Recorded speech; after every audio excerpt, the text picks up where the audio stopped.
मुस्की तुम्हारा तारा, टुक टुक ऐसे काहे निहार तारा।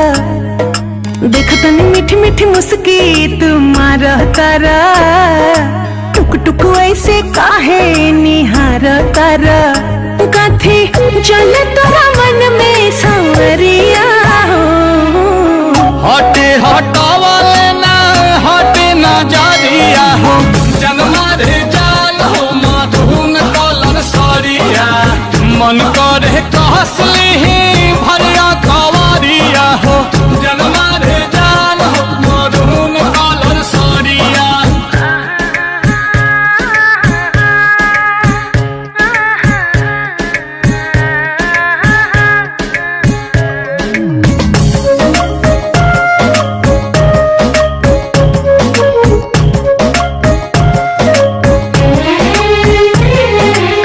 बिजली टूटा हो तारू दिलवा प हमारा हो, अपन डोलाई के कमरिया।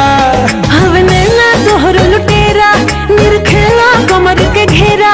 उठे अजब गजब के नासा, जनी ऐसे मतिया फेरा। सच हाँ के करेला मस्करिया हो, लागल बा फाल पिको लहरे झलरिया हो।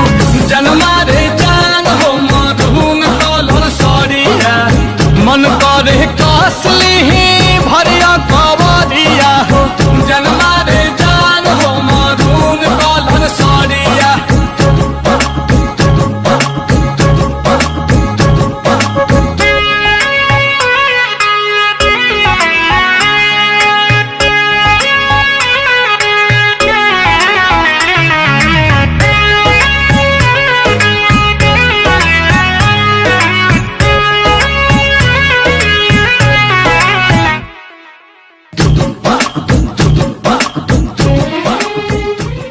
हटे हटावले ना हटे ना जारिया हो। जनमा रे जान हो मधुन कलर सरिया, मन करे कहसली भरिया खवरिया हो। दिया हो जनमा रे जान हो मधुन कलर सरिया।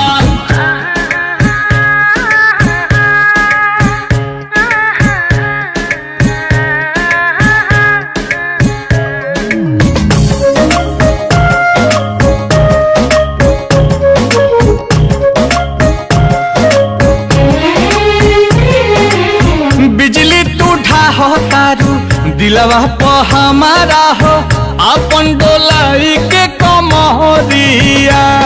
हवने ना तोहर लुटेरा, निरखेला कमर के घेरा। उठे अजब गजब के नासा, जनी ऐसे मतिया फेरा। सच